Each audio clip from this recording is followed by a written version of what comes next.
Hey folks, Mark here with The Rational Workforce. Thanks so much for tuning in. And one of the things that I really wanted to do with this channel, in addition to covering some contemporary events, is talking to people who are just going about this whole world of work differently. And for my first guest to do this, I can't think of anyone that exemplifies this more than my friend Georgia St. John Smith.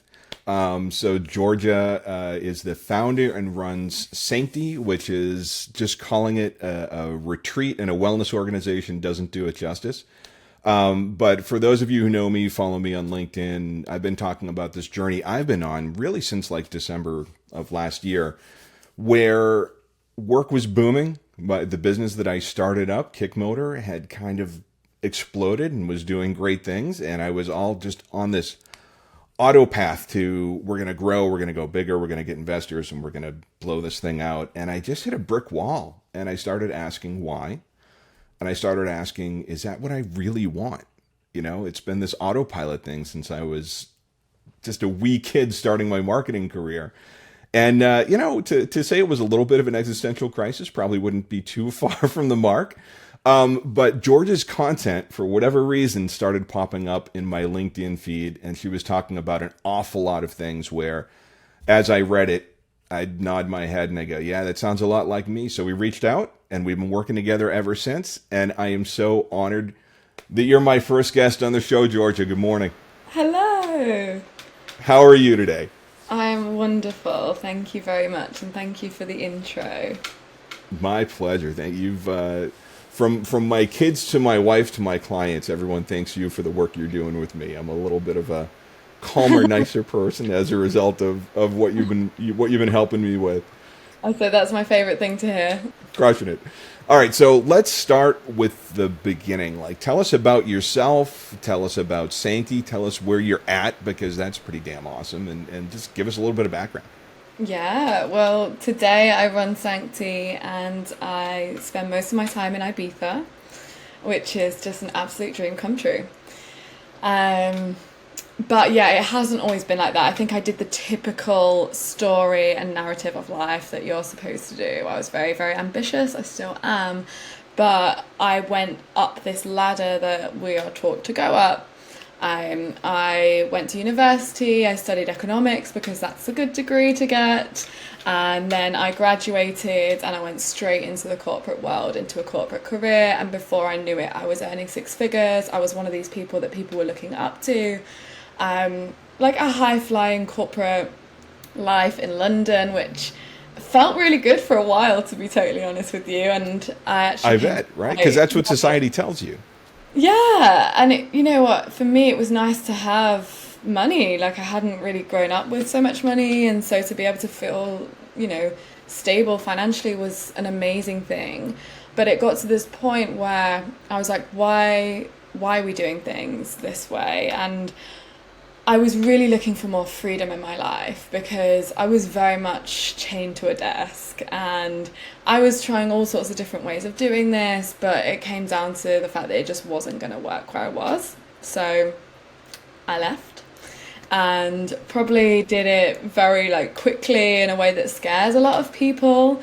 But thankfully I'd met a coach who had been really helping me with this journey, and I really cultivated the fact that I have these skills and I have these talents, and why not move them into a new industry. So for me, my story was I got super burnt out. I remember this time where I had literally a headache for every single day, and I went to the doctors and I was like, why have I got these headaches? It's been a year now. Every single day I have this headache. And the doctor was like, okay, what do you do? I was like, okay, I work in recruitment. I was like, okay, is it stressful? It's like, yeah, of course it's stressful. Look at me. It's obviously going to be stressful. Almost Well, I wouldn't be here if it wasn't. Yeah, almost like I was proud of it being stressful and that I was managing all of this. And he was like, okay, well, that's why you have your headaches. I was like, what do you mean? I have to reduce my stress to get rid of these headaches. And he was like, yeah, you do. Or we can try these procedures on you. We can stick pins in your head and needles in your head to try and figure out if it's something else. And that really freaked me out. So I was like, okay, I'm going to try and be less stressed. So I started going to yoga. And it was then that I really discovered the power of a lot of Eastern philosophies in living your life in a way that is very, very different to the grind that we see everywhere in modern society. I remember I listened to this clip by Alan Watts, and it was about what do you desire? And really asking you that question of what do you really, really desire deep down? What do you want for your life? And then when I matched that up with how I was living my life, it didn't actually match at all. But it's this understanding that the reason for that was because I'd followed a structure of what someone else said would make me happy. But then you can get really easily caught up in a cycle of doing things you don't like doing in order to carry on doing things you don't like doing in order to die. And I was like, whoa, I need to stop this. So I went on a really huge journey to do that.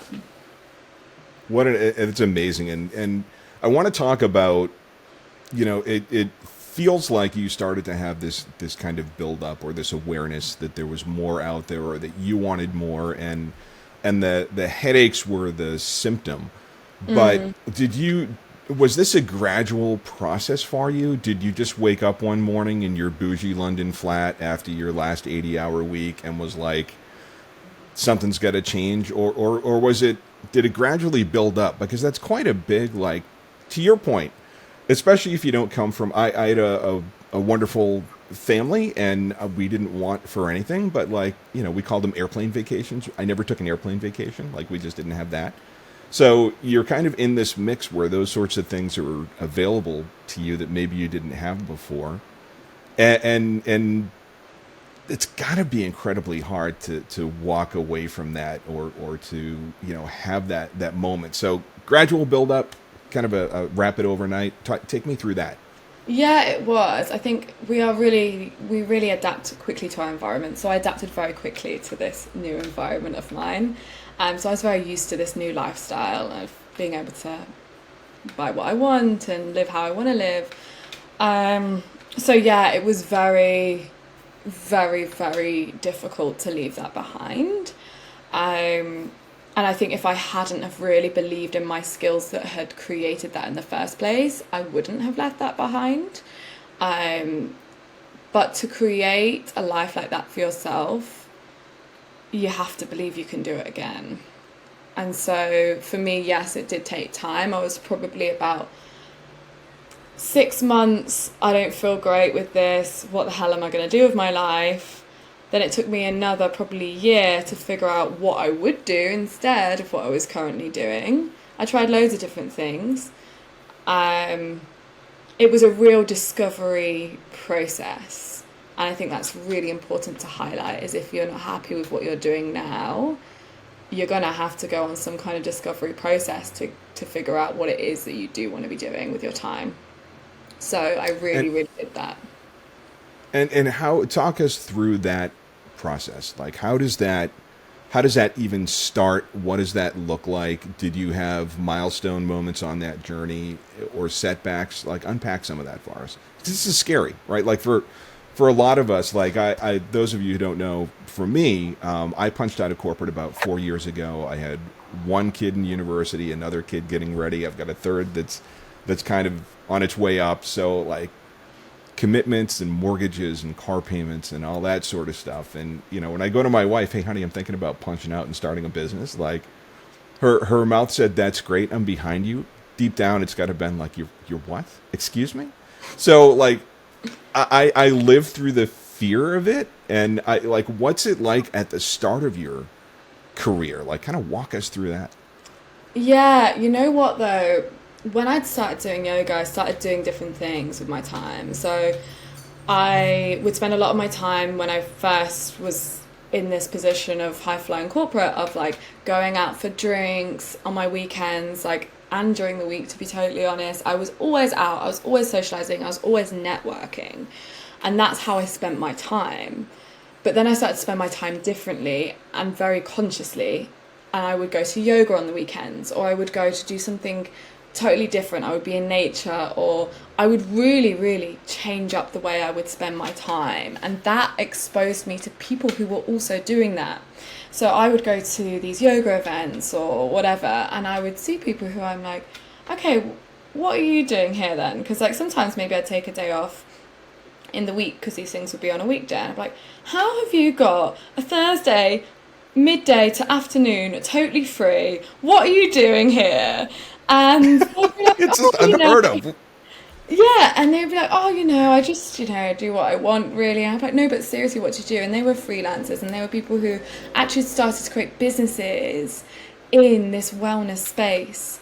I was like, okay, so you work for yourself, so you have that freedom, but you don't just have it, you're using it because you're in this industry. So I got fascinated by the wellness industry. I met loads of people with really awesome businesses in that space, and I started to work for them on the side of what I was doing already.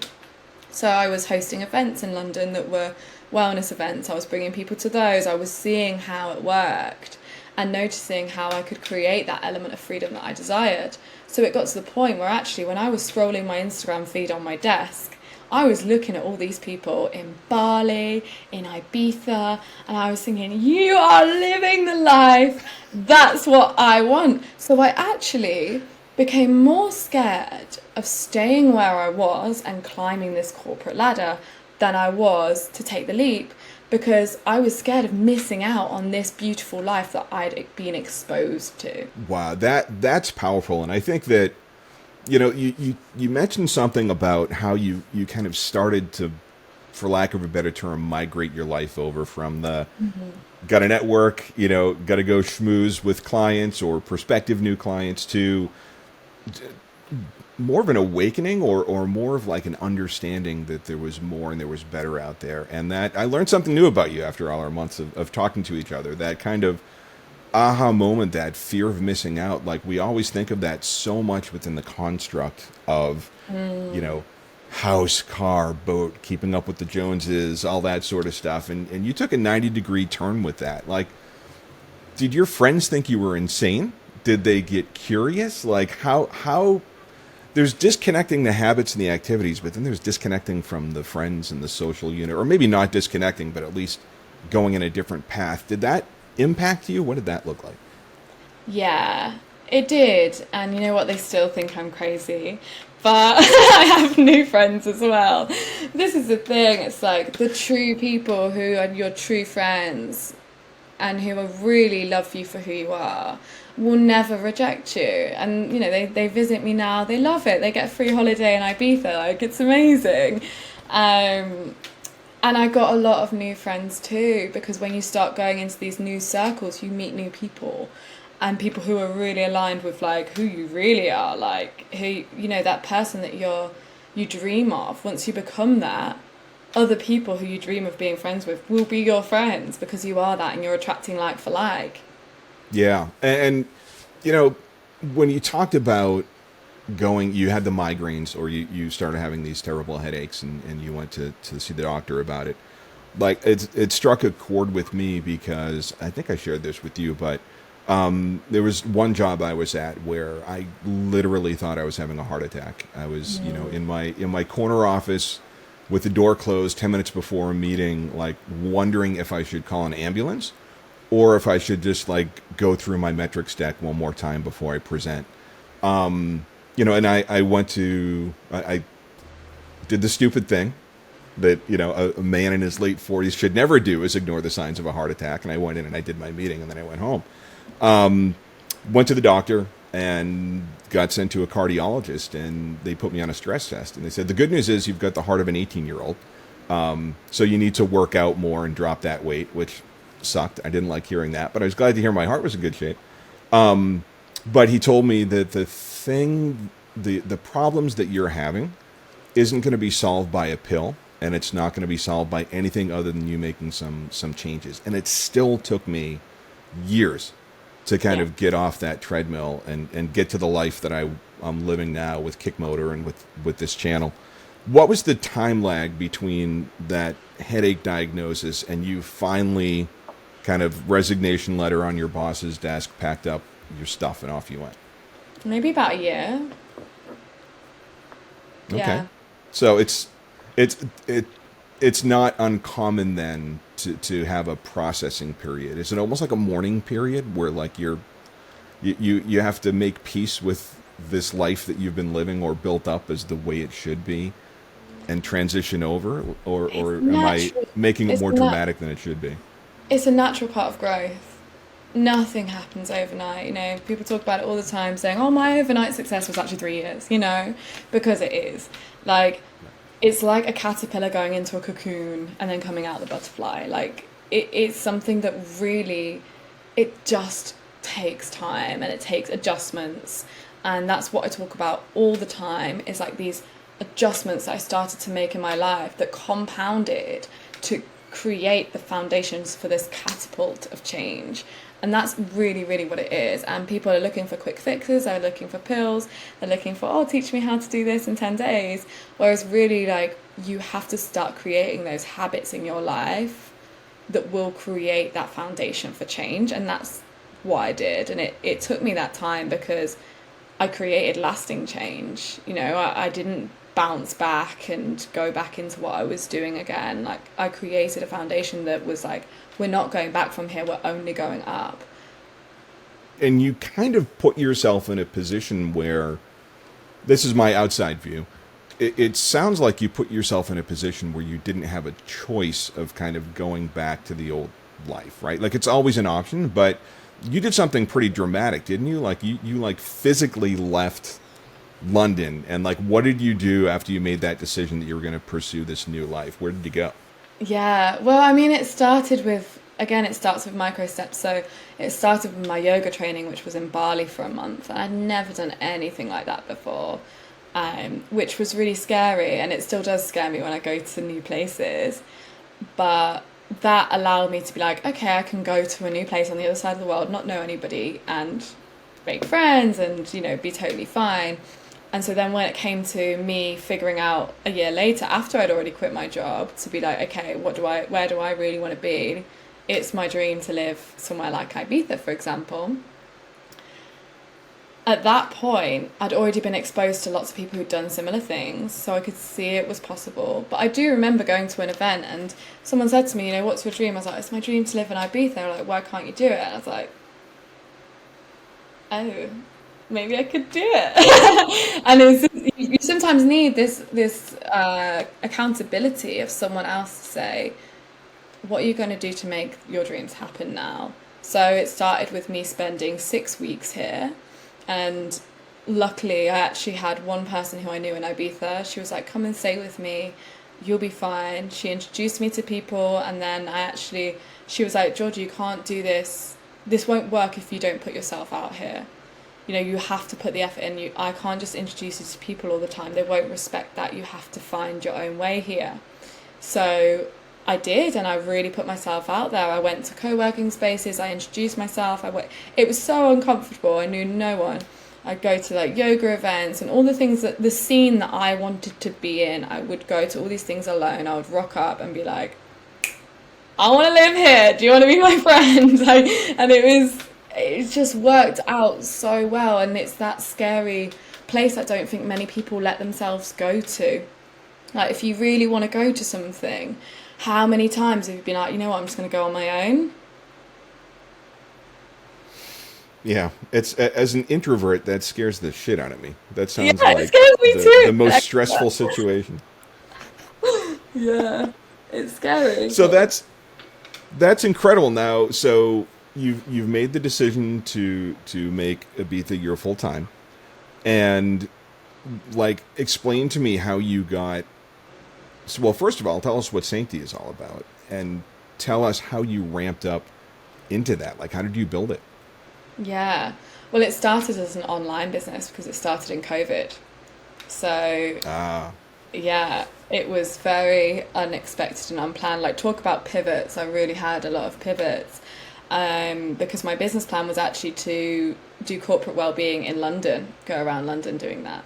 But then lockdown happened, so I actually started to collect clients online. I was doing a lot of yoga, I was doing a lot of coaching online.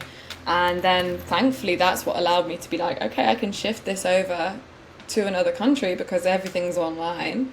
And then by the time I got here, I was like, okay, let's start like really inviting people to enjoy the magic of Ibiza as well. And that's when the retreats started happening, and I just started to allow the people who had followed my journey so far and who'd worked with me online to actually have this in-person experience, which is probably the most transformational experience you can have in a retreat setting. So yeah. That's amazing. And I'd love to talk to you about your process a little bit, because I don't know if I shared this with you, but going into that initial discussion with you, I was super skeptical. Because I think that there's a lot of snake oil salesmen in the coaching space. It seems to have exploded during COVID. So that was one part of it. Another part of it is, I'm kind of this like old set in my ways Catholic guy, and my faith is very important to me. And a lot of the coaching space feels very kind of tapping into different things that aren't necessarily congruent with my faith. So that was another part of it.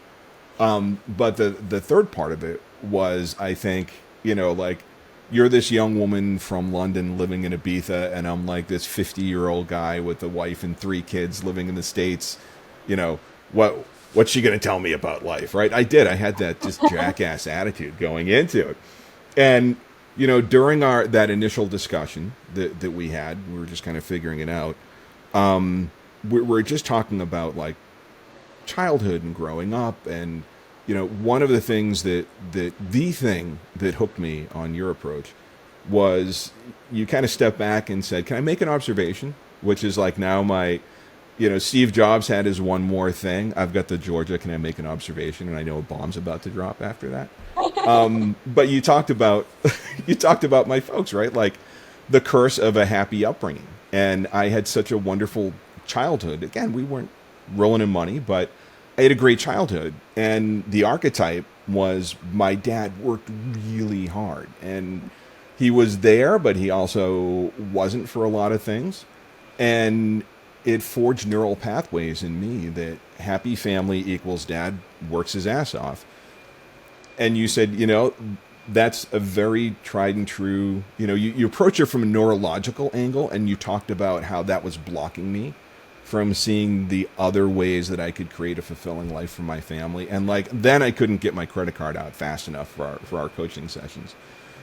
That stuff doesn't happen by accident. So like, how do you, and your approach with me is very tailored too, right? To my beliefs and where I want to go and where I'm at in my life. And that stuff doesn't happen by accident, right? Like you're strongly intuitive, but the neuroplasticity concepts isn't something that you just wake up on a Sunday morning and you have that expertise.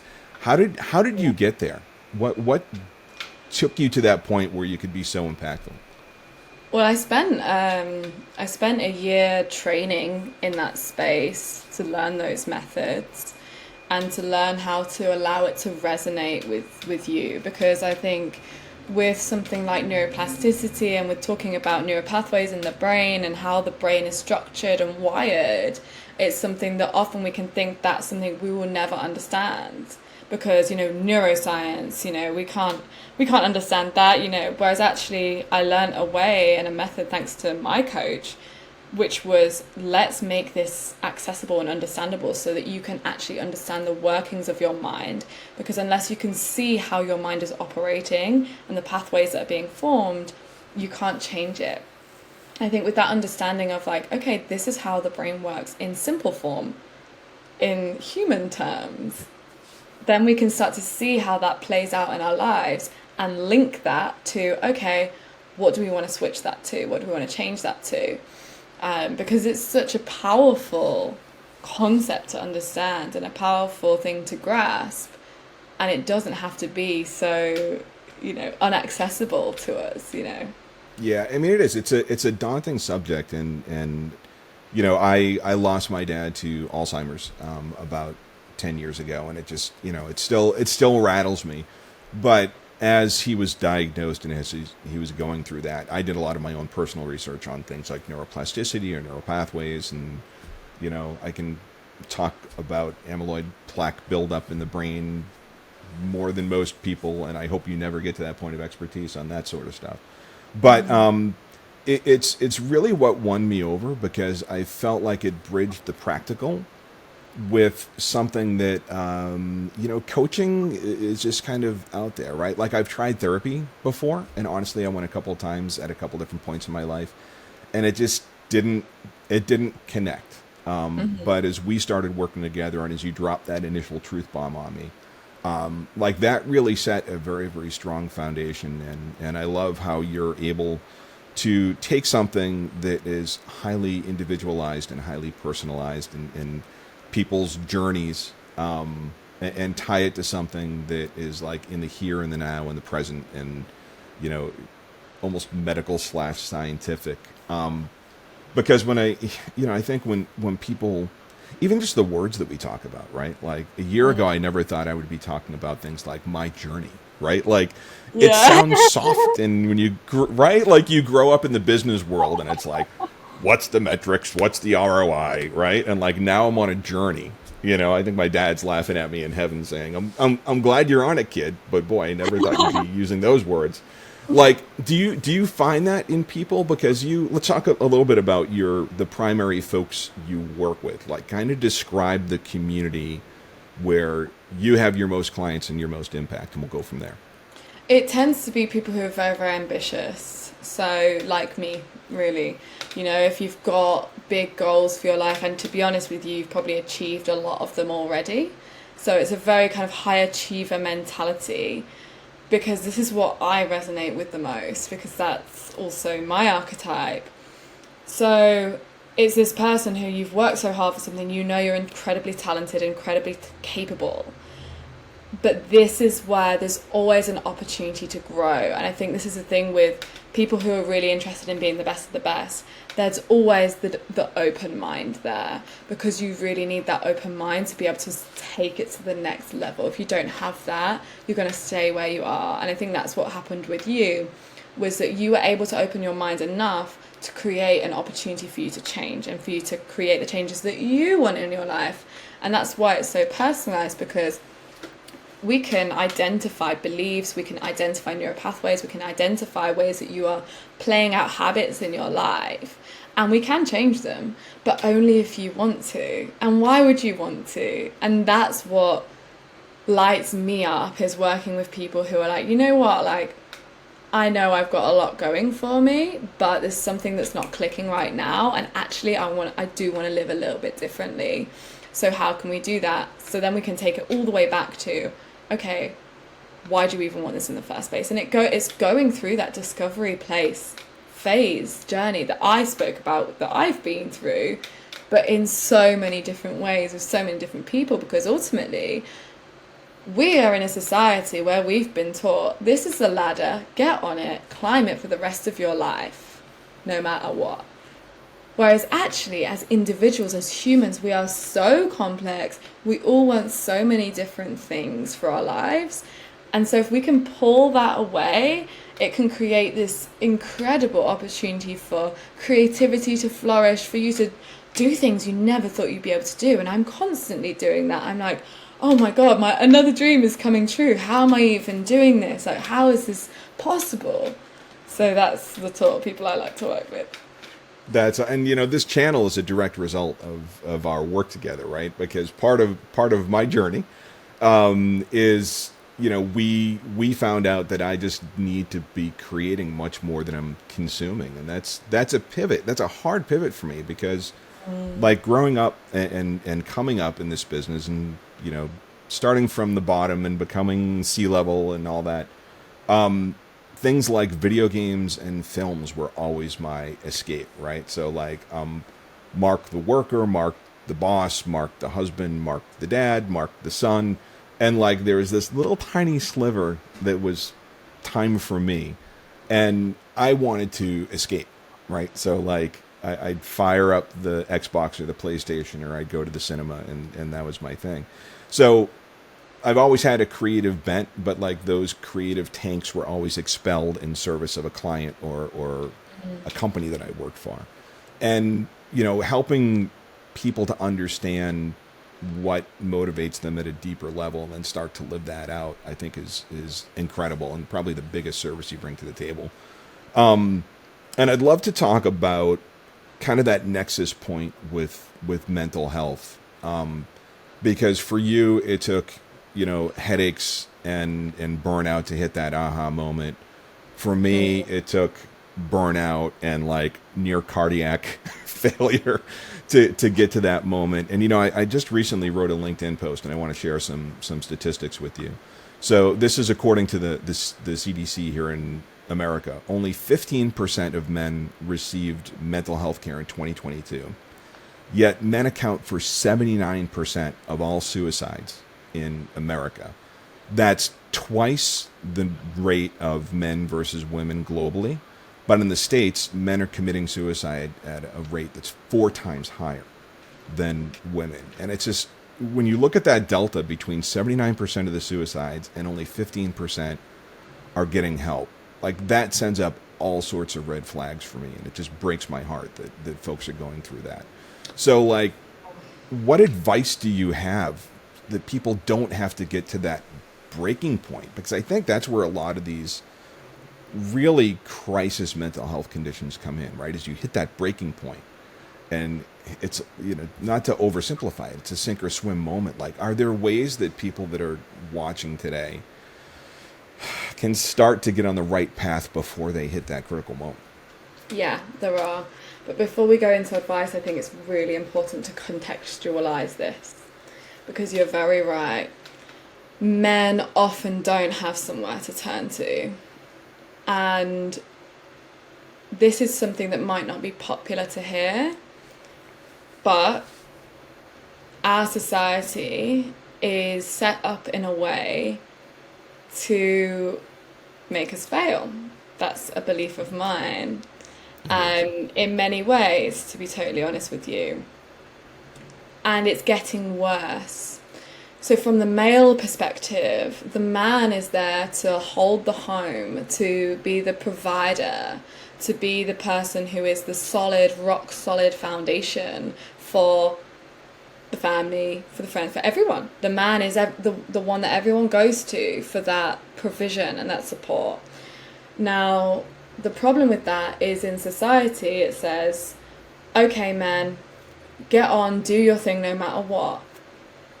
There's something to that, I agree, but there's a big problem, and that is that things are getting harder as we move through the development of our society now, post-tech era, and things are getting harder in a way that mortgage prices are increasing, so are bills. All these responsibilities are stacking up so high that for a normal man in a normal household and woman, this is an immense pressure that is actually often impossible to fulfill. So you have this purpose that is actually becoming impossible to fulfill, which is a very dangerous place for a society to take men, on top of the fact that the narrative is just fucking deal with it. And that's what we're dealing with. We're dealing with an impossible goal to fulfill. So to understand that as a man right now, the odds are stacked against you, I think is very important to realize, because we often talk about how hard it is to be a woman, how hard it is to be certain people in society, which, yeah, it is, no one's got it easy. Maybe we wouldn't like it easy either. But for a man right now, it really is hard too. So I think it's important to understand that this isn't you. This isn't you having some kind of breakdown. This is you not being able to handle what you should be able to handle. This is you being put under immense pressure to handle something that actually you're not built to handle. Yes, men are built to provide and strive and go for things and provide and do all of these things. But in this way, it's very, very intense. So advice, I would say, to deal with this is really to give yourself the ability to take the step back and have awareness and understanding of this and be like, you know what, I'm a human being trying to make my way in this world. No one's got it quite easy right now.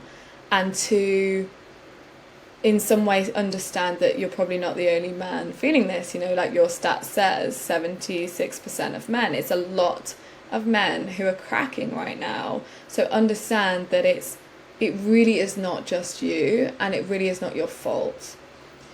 So then, okay, what do you do about it? And I think is different for men to deal with these things how women would. You know, for women, it's very much a case of talk to somebody, you know, get in your women's circles, talk to your sisters. That's an amazing therapy for women. For men, it's all about, in my opinion, realigning your purpose towards something that is a goal that you can strive for, that is really, really achievable. And of course, having that mentorship and support along the way, which is why I think what works quite well with our dynamic is that we really focus on, okay, what is your purpose right now? How are you fulfilling that? And how can you switch that towards, away from something that is giving you immense pressure that you're not feeling you can deal with, towards something that you're like, this is manageable and I'm fulfilling my role now. Yeah, So, definitely. And that's, yeah. no, please go ahead. No, that's pretty much the process. But finding someone to be accountable to, especially if you're in business, is really important, because a lot of people have business coaches and people who are like, yeah, just do this and then you'll make more money, and that's all well and good. But what about, like, hang on, is this actually like fulfilling who I feel like I'm here to be? Yeah, and like I love that, and we've never talked about this, so it's great to hear your perspective on it, and also like it's very refreshing to hear that level of kind of understanding from a woman, because yeah, there's a lot. I think that at least pop culture has done a great job of showing men as like the bumbling idiot, and we're either Lotharios or we're total idiots. In either way, we're not emulatable in a lot of pop culture out there. And I think the way that pop culture goes, so goes society. And that kind of pig piles on it. And I also feel like we're kind of living at a point in time where, being like an older guy, you're not even allowed to have a voice to talk about things. And this channel is largely a reaction to not just that, but to opinions just like you expressed that you're not going to get through a lot of mainstream outlets, and that could be running a little bit counter to the way society's going. So I really appreciate you. Like, there's a degree of bravery being able to say that sort of stuff today, and not only is it perfectly on brand for the channel, but like it makes me love working with you and even more, and it helps me it puts a lot of puzzle pieces together in how I think you're so effective in working with folks like me, because being like a 50-year-old Gen X dude, like we just grew up, there's a lot of jokes like we were a feral generation, right? We were latchkey kids. I was never a latchkey kid, like very traditional, dad worked, mom stayed at home. So I had that going for me. But there was very much a like, look kid, like you got hurt, whether it's a physical hurt or an emotional hurt, like you just rub some dirt on it and you get out there and you like take your next at bat. Like that's just the way that I think so many of us are geared. And, one of the interesting side benefits of our work together is I think it's helping me to be a more effective parent to my boys, because I can better thread that needle between, like I still very much believe that part of a man's role is to be able to step up when you're going through something tough and be that leader and be that support piece for your family, but also maybe have a bit more empathy, that to understand that you can't take on the world and you can emote, but like you just can't lose yourself in it. And it's a very tough needle to thread, but you've helped immensely in that regard too, which I'm not sure if we discussed that together, but that's been huge. It's been transformative. Yeah, and that means the world, because it means that we're starting to break this chain and this cycle of the things that keep us trapped for the next generations, which is just incredible. And look, it's so funny, because I'm a very positive person. That's how people would describe me. But when I share things like, oh, society's set up to make us fail, people are like, hang on, sorry, what? Like, it's really like, it's hard to digest sometimes and be like, no, it's not, because why would it be, But what I mean by that is, if we all follow this one size fits all approach, which is kind of required right now, if we all follow that, we're not going to be the unique individuals we are actually here to be. We're all different expressions of different, probably the same thing, but our purposes are very, very different. So to try and live the same life every single person, it's going to make us feel trapped. And that's something that I think is a really good observation to understand. If you do feel in any way trapped, okay, this is because I've been trying to live my life in a one size fits all approach. That's when it's time to start looking at it from an objective stance and be like, okay, what really like lights my fire, and how can I bring that into my life in my unique way? And that's what inspires people. That's what draws people towards you. Absolutely. And let's pivot the conversation to, I know a lot of the work that you do and it's building is helping organizations, helping employers with a wellness program for their employees. And, through my consultancy, through Kickmotor, a lot of the clientele that I work with is HR technology companies. 15 plus years of my career has been in that space. So I've spent a lot of time in HR communities and going to the events and doing the networking groups. And, as hard as the statistics on mental health in general are to bear, things like employee engagement are just absolutely in the tank too. And what frustrates me about, even some of the programs that I think were set up internally in companies to help groups of employees to feel more connected and more belonging, it's not working. We have some research coming out shortly through Kickmotor that will put some numbers to that. But I think part of the problem is we're trying to do things at scale, right? Again, we go back to society. It's like identify the pain, find the aspirin, and then mass produce the shit out of the aspirin and make sure everybody takes one, right?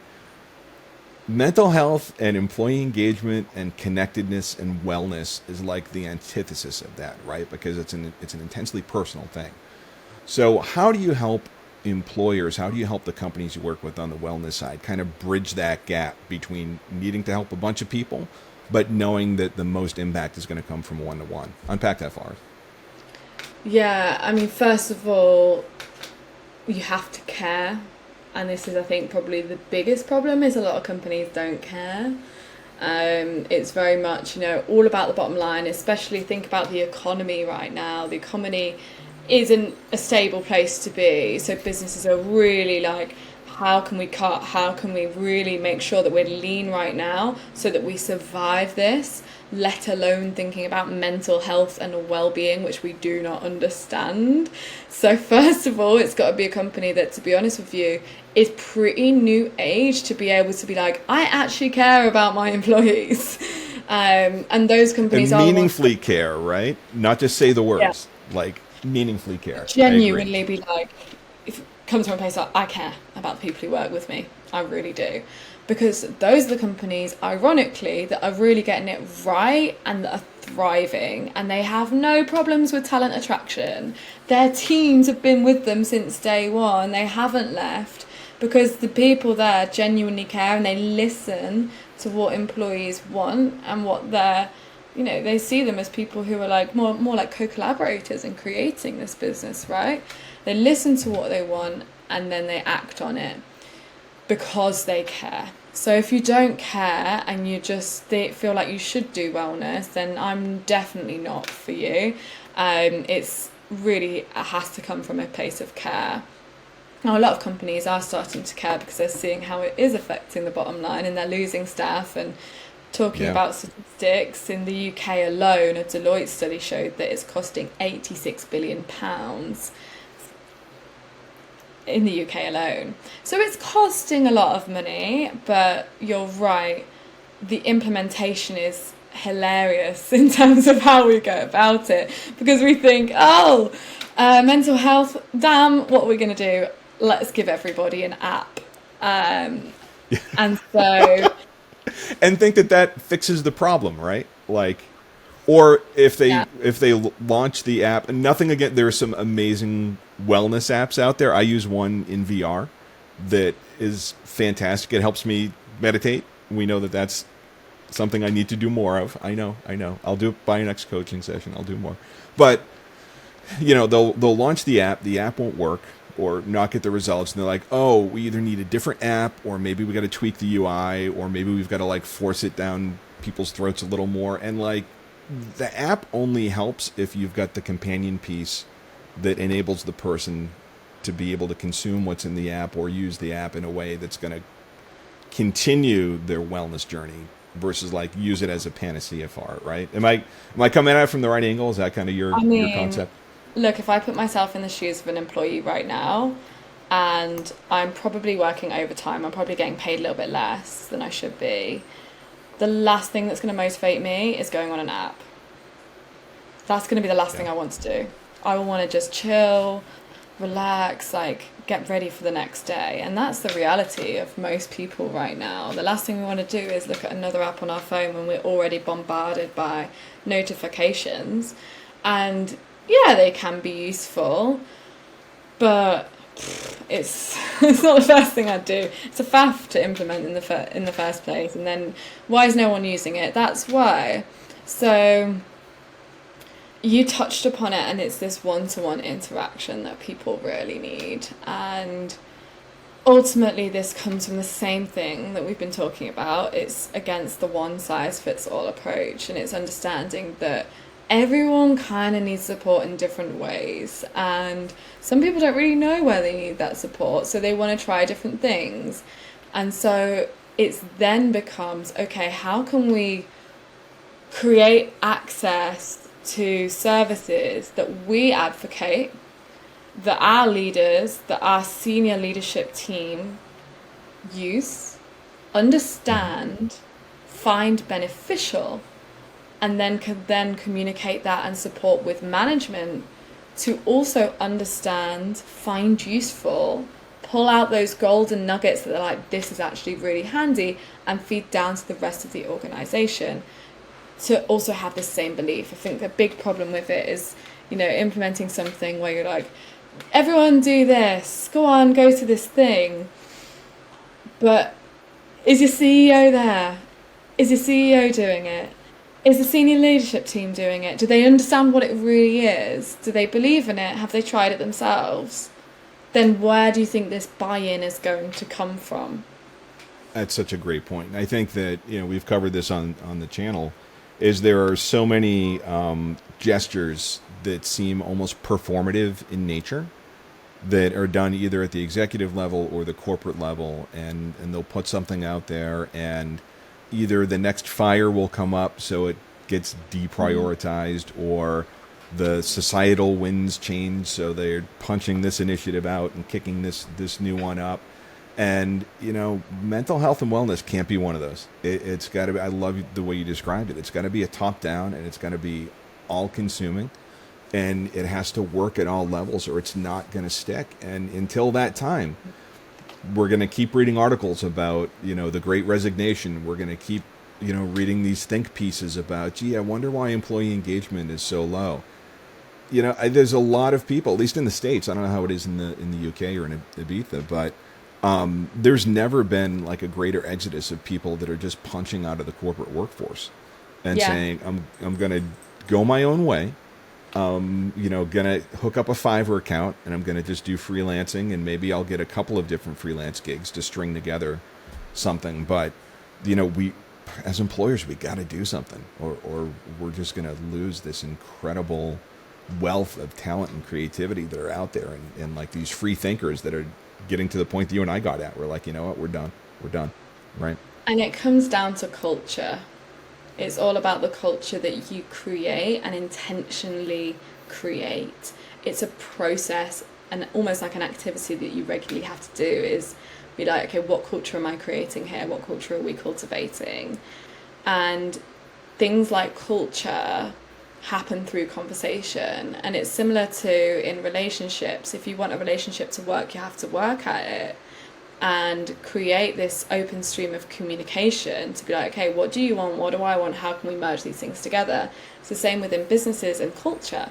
It's like, okay, what does the company want? What do our employees want? And how can we merge these things together? And how can we open up conversation around that to listen to what it's really like for employees and take action? And one of the things I think I wrote about it on LinkedIn the other day is these expectations of setting unachievable goals because we feel like we have to. And what that comes down to within business is a lack of boundaries and a lack of respect really for your own services. And then who's going to have to deal with it? Your employees are. And I listen to this a lot, and I know this because people are telling me it all the time. And it's, oh, I have these goals, I have these deadlines, they're impossible to hit, I'm going to have to work weekends, I'm going to have to do this. It's stressful and it's unachievable, and it will cause people to leave.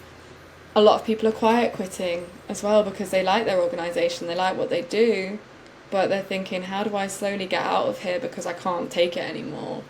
And if you want things like that to stop, you have to start making bold decisions that protect your employees, like reducing the deadlines, like saying to a client, this is how we roll, this is how we operate. If you want to work with us, you need to respect that. And that's bold and that's hard to do. But that's when clients respect you a lot more, and they respect what you're doing a lot more because they're like, oh, okay, you have boundaries. And guess what? The people who then are working on that project are showing up in a motivated, energized way, which is so attractive, and everyone's going to want to work with you, as opposed to the people who are stressed and unmotivated and at the last tether. Yeah, and I love that, and I think it's important to. I feel like there's a knee-jerk reaction, at least in like some of the trade press and some of the things out there that. And I've even asked the question myself, like, is quiet quitting just a new way of saying I'm dialing it in as an employee, right? Like somewhat cynically asking that question. And I don't think boundaries does not mean the death of passion, right? So like when I was especially when I was coming up younger in my career, like I love marketing. I love doing what I'm doing.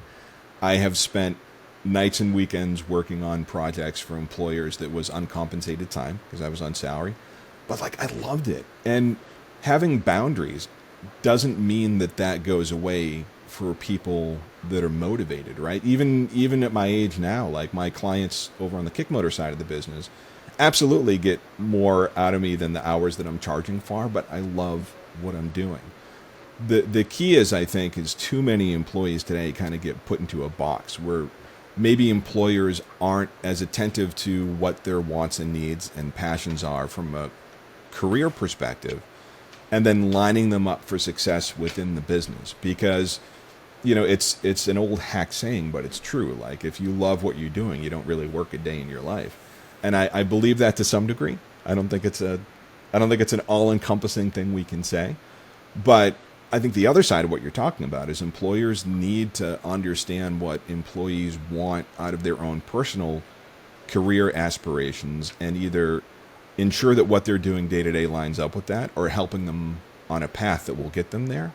And that, like now when we're able to deliver that, and we're able to put together the boundaries and kind of the self-realization that you're talking about, like that's where the magic happens, right? That's where employees can come to work and they can be motivated and they can pour themselves into it, but they also know that when they need to take a breath, they have that latitude.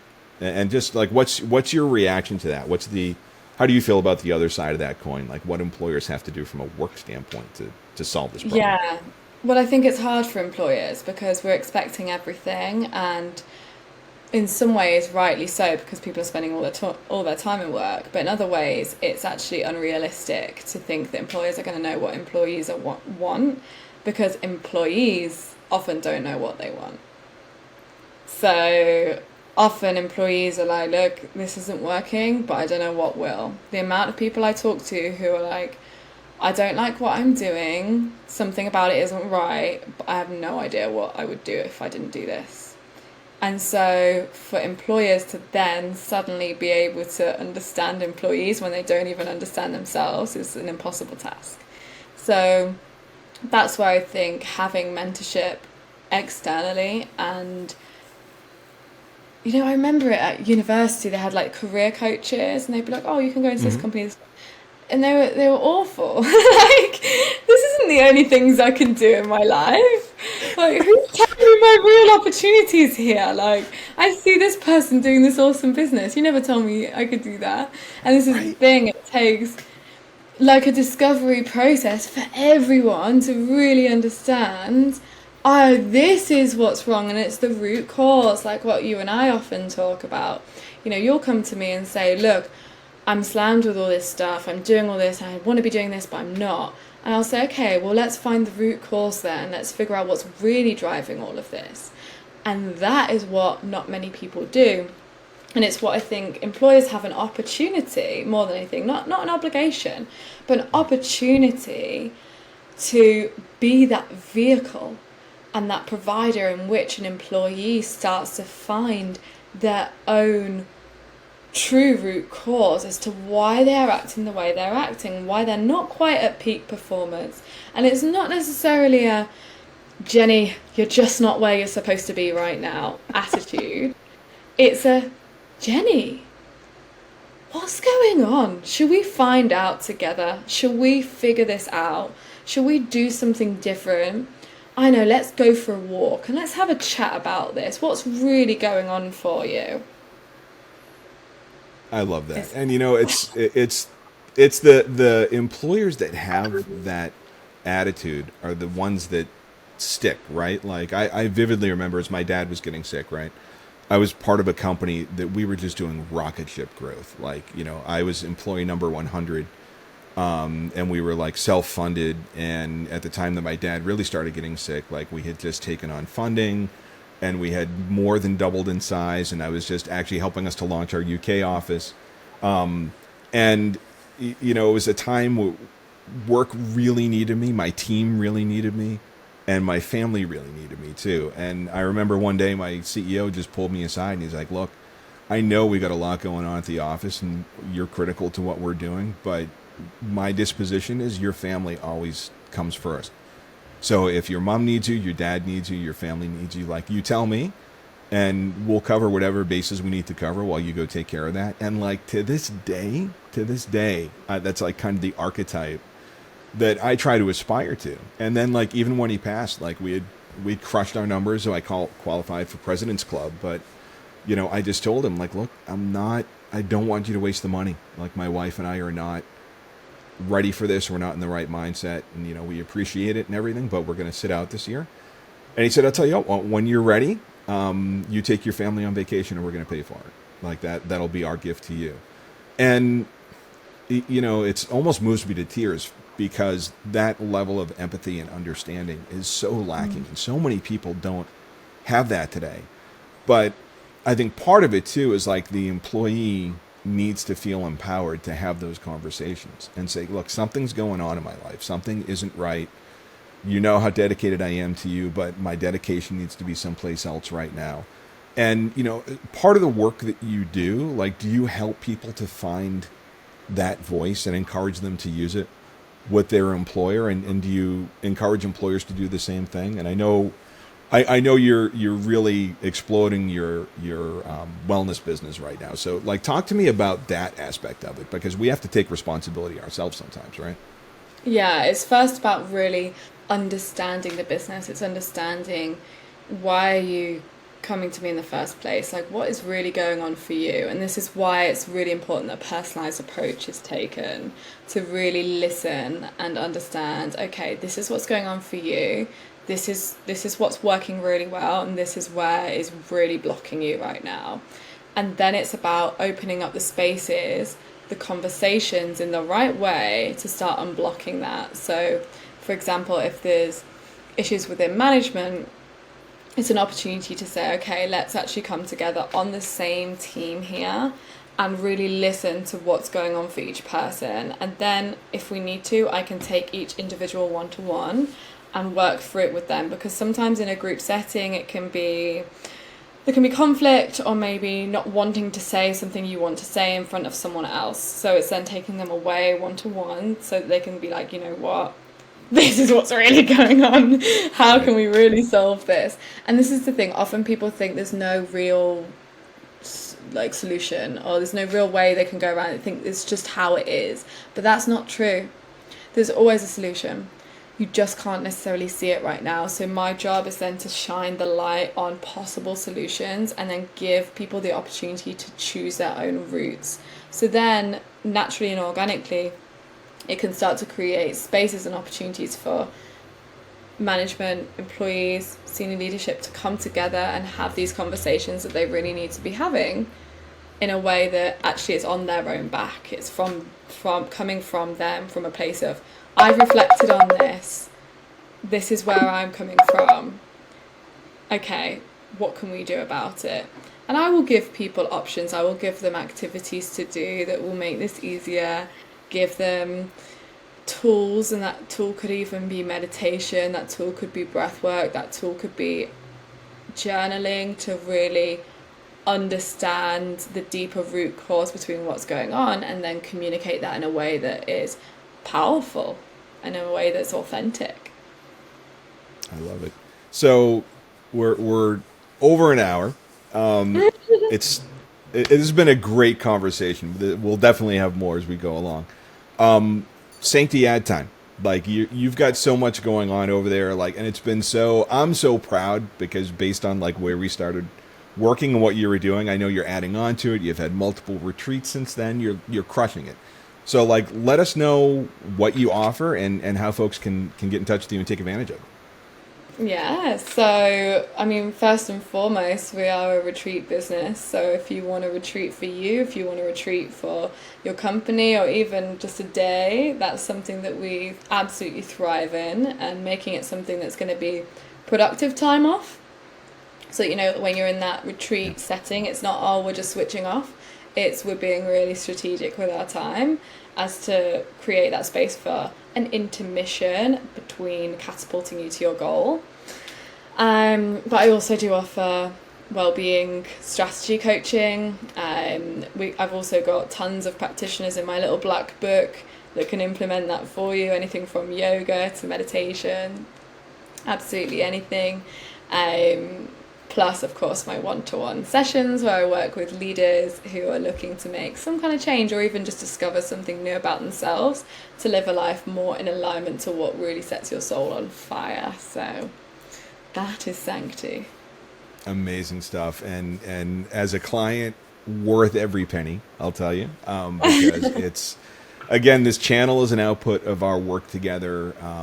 The amount of smiling that I do with clients and family and just rolling with the punches of business. Like, it's all been so much easier since we started working together. I wish we did it earlier. So I'll make sure I put links and everything to get in touch with you in the comments of this video. I'll make sure that I put your LinkedIn profile on the comments as well, because just being able to follow Georgia, you're going to get lots of snackable pieces of content that'll either make you think, it'll help you out, but in any way, shape, or form, you're going to be more motivated after reading it than you were beforehand. So Georgia, thank you so much for taking the time. I really appreciate you being interviewee number 1 on the Rational Workforce. Yeah, and thank you for having me here. Likewise, it's amazing to see this actually come to life. So I'm excited to see. We're talking about it for a while, huh? Yeah. Awesome. All right. Well, thank you so much, folks. We will catch you on the next one. We might even have Georgia back again if she can tolerate the grilling for another hour. But I appreciate you tuning in. Georgia, have an amazing day, and we'll see everyone later. Thank you. You too. Can you hear my dog losing it over here? Yeah, I can. That's Bailey. She's the early warning system. That's the pre-doorbell that we have going on in my house. So, hey, such is life. I'm not even going to edit that out. Such is life. All right, Georgia, have an amazing day. We'll talk to you later. You too. Take care.